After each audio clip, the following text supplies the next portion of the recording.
Welcome back to the Warehouse Podcast. My name is Jesse. We are going to spend this episode talking about the Bryan Baker trade. Now, this did happen a few days ago. We are behind getting around to this episode, but I am going to go into it a little bit. Eli, I am well aware that as I am recording, the 2025 MLB draft is going on right now. These two topics, incidentally, are interrelated and connected.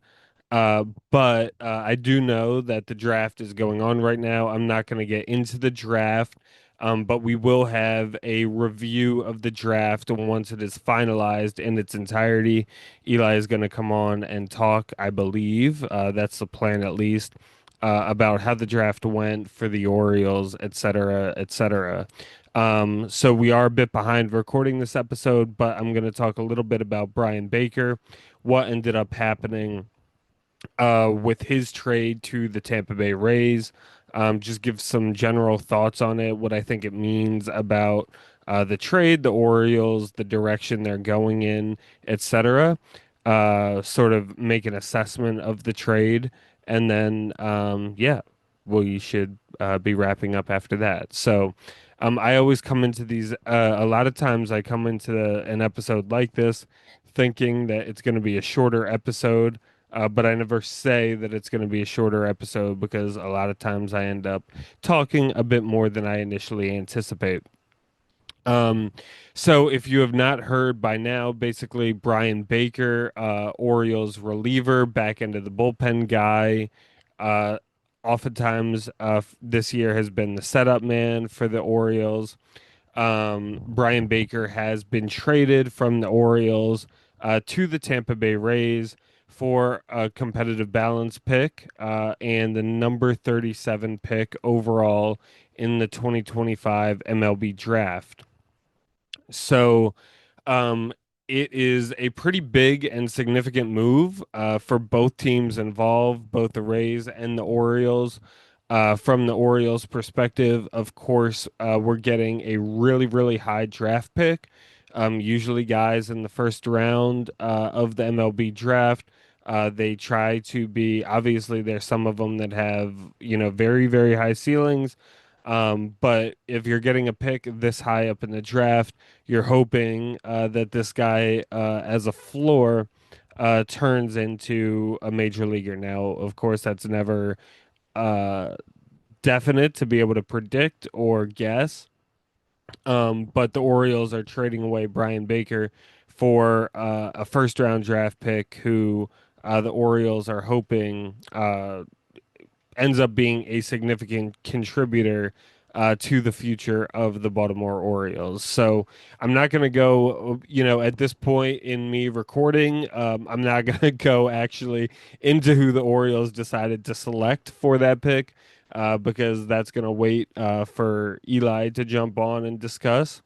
But yeah, Bryan Baker was traded away for that. Now, Bryan Baker has had a really interesting sort of history and tenure with the Orioles so far this year, or so far in his career. Now, Baker is an older guy. He is already at the age of 30. This is his age 30 season here in 2025. And he is having a really, really good year and sort of a bounce back year from where he was at last year. So anybody who's sort of been paying attention to Baker knows that he has had some significant difficulties both in 2024 and in 2023 pitching for the Orioles. In 2023, he was surprisingly added to the Orioles roster headed into the postseason last 2 years ago in 2023. Did not pitch well when he got to the postseason. People on this podcast were surprised at that time that he had made the major league playoff roster at all, but he did end up making it. And then last year, he spent significant amount of time in AAA. Now in 2022, he did have a really, really strong year for the Orioles. He pitched to a 3.49 ERA with over 69, almost 70 innings for the Orioles. And he did really, really well in his 2022 year. But since then, the past two seasons, he has had a lot of struggles and had a lot of difficulties pitching and pitching well at the major league level. Now, going into this season, I think it's more or less fair to say he is pretty much overperformed expectations. So, when the Orioles dealt him, he ended up having a 3.60 ERA. But even one outing prior to that outing, his ERA was in the twos. Now, his ERA bumped up a lot after the bad, really disastrous outing against the Mets, which allowed them to tie the game at the time in game one and then eventually win the game, where he gave up 4 runs, 2 home runs. Uh, but yeah, but before that, he had had a really, really solid year, really stellar actually, for the Orioles this year. And a lot of the qualities that made him sort of be the really strong reliever that he was in 2022 for the Orioles. He sort of rekindled that a little bit, found his old self a little bit again. He's back to throwing the ball hard, getting strikeouts, getting misses, having a lot of the more or less traditional components and characteristics that you like to see in a back end reliever, that he'd sort of been missing. Command over the past few couple seasons was really a struggle and a difficulty that he had had. But now he sort of re-solidified himself. He spent the first half of this year sort of re-solidifying himself as a strong and valuable back end, yeah, back of the rotation, back end of the bullpen piece for the Orioles. So it's been, from his perspective, it's been really, really encouraging. It's been a real bounce back year for him. Things were looking a lot better for him, and things were looking a lot better for the Orioles. And I think the Orioles saw an opportunity with his value as high as it has been in a long time to trade him. And I think that's really what it sort of came down to. Now, the thing is with Bryan Baker that there is he does have some years of team control left. So he is controllable by the Rays. He is going to head into arbitration this year, but he is controllable for the Rays the upcoming years. So this is sort of like, yes, the Rays are giving a first round draft pick for Bryan Baker, but at the same time, they're also getting as of now at least, a really, really strong reliever with multiple years of control. Now, I think that in the Orioles community, this is being received pretty well, and I think it is actually a really good move for the Orioles, especially when you consider where you're thinking about his value and where his value has been. We know and we understand that relievers are some of the most volatile relievers in Major League Baseball, often come and go. You get really, really lucky when you have a dominant or very, very solid reliever closer for an extended period of time, that plays multiple years in Major League Baseball. When you think about Bryan Baker's career, this is a guy, as I said, in his age 30 season. He's getting up there in age, and although he is controllable, he's also had a lot of not good recent history in terms of production. So the Orioles are sort of taking advantage of a couple things here, right? They're taking advantage of his control and they're taking advantage of his current value and they're taking advantage a little bit, not exactly taking advantage, but they are um taking full, yeah, I guess that's a better way to say it, taking full advantage of the fact that the Tampa Bay Rays are trying to make a significant playoff push. They are doing something that is sort of in their style while they are buying, they are also getting a piece that is controllable for a long term. They're not going to invest in a guy who is a rental for half a season and sort of put all all their luck or all their hopes and ambitions into this year. So they are going to get a piece back that is going to hopefully for them be around for a long period of time or a few more years. With the Orioles, of course, getting a number one draft pick overall, or I'm sorry, not a number one overall draft pick, having issues speaking today for some reason. But getting a first round draft pick, even a competitive balance pick, which is sort of toward the end, kind of sits in the middle of the first and the second round.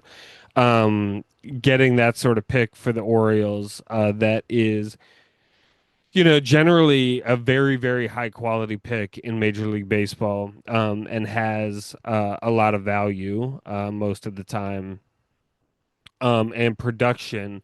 The Orioles are hoping in return for Bryan Baker down the road, they're going to end up having a piece that is playing and producing in Baltimore for years to come. So, um, I think the Orioles, with that said, I do think the Orioles are sort of getting the benefit of this trade a lot of times as sellers.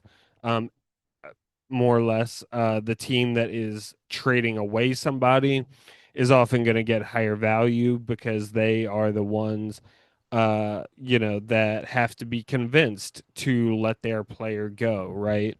So I think that's what sort of ended up happening for the Orioles here. And I think the Orioles in return are getting something that, they should end a player that they're probably going to be excited about and looking forward to. And yeah, I think there is a real part of emphasis here that um, you know, I think the value is somewhat informed by the fact that Bryan Baker has struggled for the past couple years. He sort of had an extended period of time where he was not effective. And I think that's sort of where you sort of see the convergence a little bit. If he had been this sort of dominant reliever for the last 3 years that he's been this year, and he had multiple years of control. Even this pick probably would not have been enough or would have been sufficient to pry away somebody of that caliber. But the fact that, there's a little more ambiguity about what he will produce going forward. It's likely he's going to produce this year. I think that's more of a bet. And the Rays from their end can say, okay, he's at least probably going to continue doing well this year. He's familiar with the AL East. He knows this league well, or this division well, when there are division matchups. So there's not going to be any learning curve from that perspective. It is an interdivisional trade, which does kind of usually make things a little more complex between teams. But I think because Baker is a reliever, I think there's a little bit less concern about, trying to trade somebody out of the division. If it was a, Manny Machado type talent or something to that effect, there'd be a way more alarm, or a Juan Soto type talent. There'd be way more alarm about trading somebody like that in your division when they are just going to make things harder for you for years and years to come. So the fact that Baker is a reliever, I think that's not as much at play.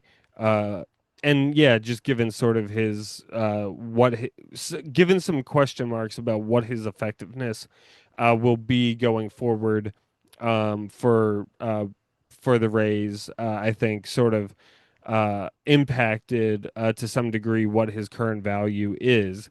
Now, as well as there being some uncertainty about what the production from Bryan Baker is going to be, there even might be more uncertainty about the production the Orioles are going to get from their first round draft pick. So that is to be determined, and we are going to see. So, given that there is sort of uncertainty on both sides, it's not like one of the sides is getting something definite for an extended period of time, and then the other side is getting something that is more of the proverbial lottery ticket. So um, yeah, so I think there's potential for this trade long term to go really really well for the Orioles. Given it's a first round draft pick and they have potential most of the time, but overall, yeah, I think the Orioles did well here. I think this was a sort of prudent move by Mike Elias. Yeah, I mean, there were sort of comments about, this is happening, well in advance of the trade deadline. But sort of Elias jumping on the opportunity, just because the offer was sort of overwhelming for Bryan Baker. So that's sort of been a positive from that perspective. And yeah, I think that Oriole fans should be excited about the move, given that relievers are volatile, and given his recent history. I think this is a good move, and his value is probably as high as it's going to be.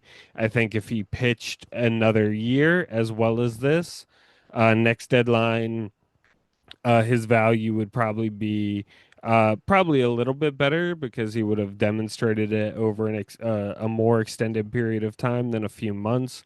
But I think it would just probably marginally be better. And it might actually, now that I'm thinking about it, might not be better because the years of control are less. So at that point in time, and the arbitration value is going to be higher at that point.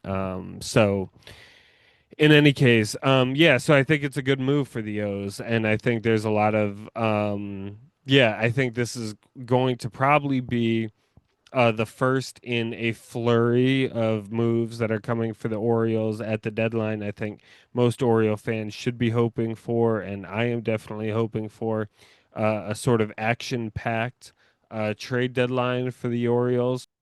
I think one question that Oriole fans are trying to sort through right now is, does this move indicate that the Orioles are selling? And I would say, actually, despite what I think the Orioles will do, I do think the Orioles will be selling at the trade deadline, especially just given where they're at right now. They have made very little ground up overall, and it would still be a really, really big mountain to climb for the Orioles to get back into the wild card chase, etc. Is this move by itself an indication that the Orioles are selling? And I think the answer is no, actually. I think the Orioles are and what it seems like Elias will try to do is try to balance the short term and the long term needs of this organization. We know that the farm system is not at the same quality that it used to be just a few years ago when the Orioles were rebuilding. And given the Orioles' success at the major league level, there is some need to sort of restock at the minor league level in order to prepare for the future. Now, it's not completely barren down in the minors, but I think that a lot of Oriole fans, Mike Elias, would like it to be more filled out down at the minor league system, and this move gives the Orioles an opportunity to do that. So I think as far as the Orioles, it's like I don't think that this is a reflection that the Orioles are selling. I do think it's a reflection that the Orioles are not going to compete this year or are putting very little investment in trying to compete this year. Bryan Baker is definitely a guy. If you are trying to compete this year, you're going to keep around because he's been an effective reliever, generally speaking, so far this year for the Orioles. Um, yeah, so I think that more or less, the Orioles are not really going to put a lot into this team. If there is some miraculous comeback that happens in the division, it happens, or in the wild card chase, it happens. But I don't think that the front office is gearing to make that happen. At the same time, I don't think this means everybody is for sale. I think because these were very particular circumstances with him having years of control, but also being a guy who is a reliever, as I said, more volatile. I don't think this means that the Orioles are just willing to trade everything at this point. All the stars, everybody is on the trading block, and it's a whole entire revamping. No, I think they're probably looking to, of course they're going to probably trade the guys who have contracts expiring at the end of the year, or trade most of them that they can get value for. I think that there are going to be a few guys depending on sort of the contract terms that might have, an additional year or something like that, that end up getting traded as well. I don't think any of the core most likely is going to go, just because I think that there's not a lot of.